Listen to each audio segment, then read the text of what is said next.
Start by cutting the nail heads flush with a tool so the jamb can come away cleanly. When removing embedded nails from a broken door jamb, begin by assessing nail orientation and how the jamb meets the framing. If the nail head is exposed, score the paint around it with a utility knife so you do not chip surrounding wood when you remove it.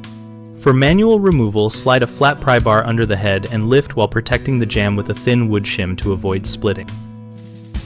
When the head will not budge, use a pair of locking pliers on the shaft for leverage.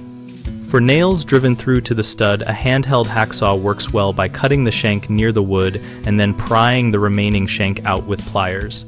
Keep the blade perpendicular and cut gently to avoid catching on framing.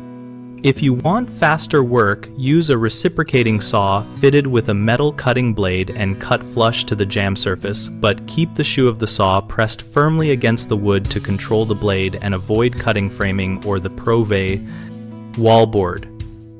After cutting, remove short stubs with long nose pliers or a nail puller and file any sharp ends smooth so they do not catch new trim or paint. Common mistakes are trying to yank long embedded nails straight out, which splits the jamb and doubles the repair, so instead cut flush and pull remaining shank gently. Another error is using the wrong blade or a dull hacksaw, which slows work and can heat and warp the shank. Use a fresh metal cutting blade and moderate cutting speed. Finally, many people forget to protect adjacent surfaces and then damage casing or drywall, so always place a thin wood shim or scrapboard between the pry tool and finished surfaces and work slowly.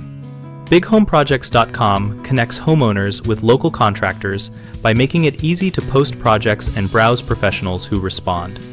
We also support contractors by helping them find work and connect with neighbors, while our site hosts an active discussion community where users trade tips and vendor experiences.